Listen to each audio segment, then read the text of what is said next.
Good, there it is, James. Hurry.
Turn left, that crowd might discourage them.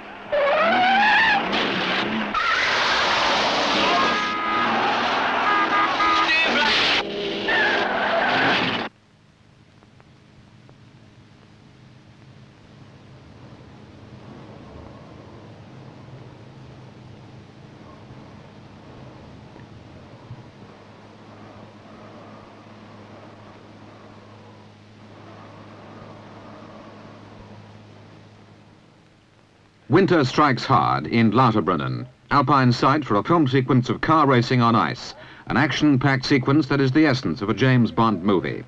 A man-made ice track ringed with lights was created for the picture On Her Majesty's Secret Service, and this is how the filmmakers shot it on ice at night at 30 degrees below zero. Right, clear. Let's clear her back. Gorgeous girls have always been part of James Bond's hectic life, and Tracy Bond, this time he actually marries the girl, was played by Diana Rigg. The ice chase sequence called for some hair-raising driving by this talented actress. Film director Peter Hunt held many screen tests in his search for a new James Bond. He described his choice, George Lazenby, as a natural for the part with that rare sense of star quality. The sequence is planned to bring the action from the star's escape from their enemies into a complete involvement in an ice race, a further pursuit, and a hurried, chaotic exit. Hunt saw much of the action in big close-ups and demanded a high degree of skill and imagination from his technicians, particularly in building the special camera mounts for the cars. Diana Rigg brought to the star role a vivacious sense of fun and excitement, mark of a versatile actress. Established in television and theatre, the part of Tracy brings her to the forefront of today's film personalities. This was Peter Hunt's first assignment as director, but work on 5 previous 007 pictures made him an acknowledged expert on the James Bond scene. First editor, then second unit director on earlier Bond pictures, Peter Hunt had the task of coordinating 120 technicians, big crowd scenes, and the mass of detail that is one sequence of a movie shot on an epic scale. A huge production crew of lighting cameramen, assistant directors, operators, soundmen, continuity girls, and many other skills were from a variety of nationalities. The crew included interpreters to bring order out of apparent chaos.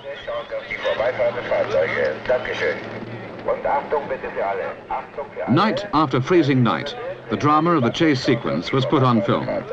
With the temperature at 30 degrees below 0 centigrade, another background army was at work supplying an endless catering service of hot drinks, soup and food to the actors, drivers and technicians.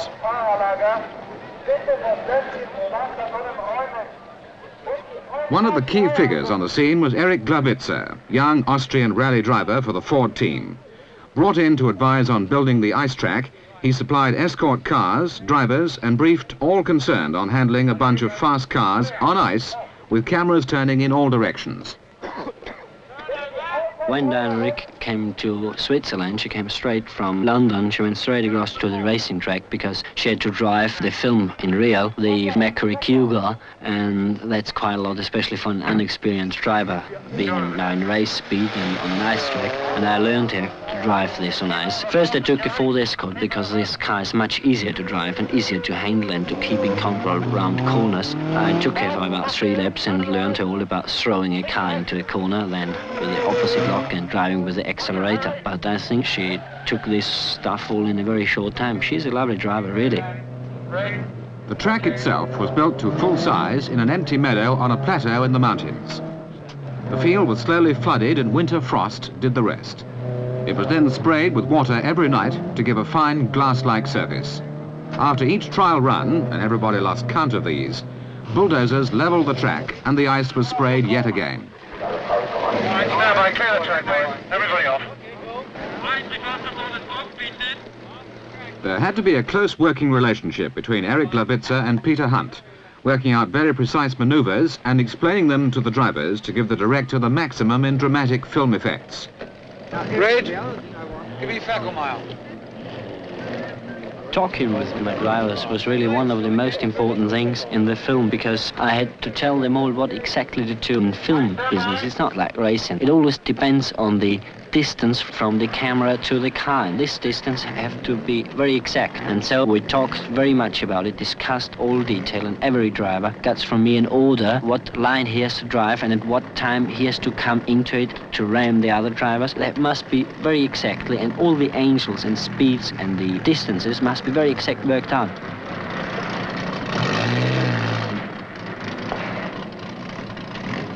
Every possible detail had now been worked out.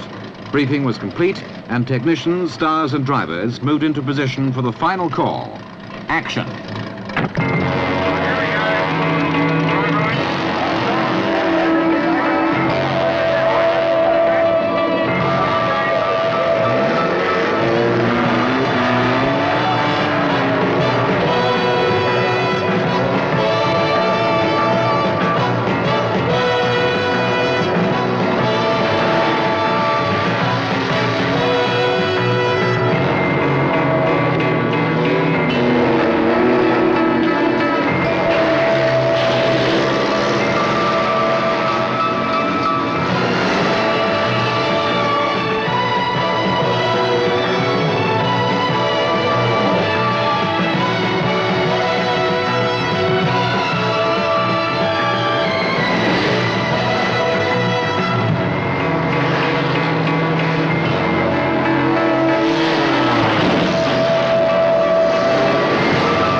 We can get out there.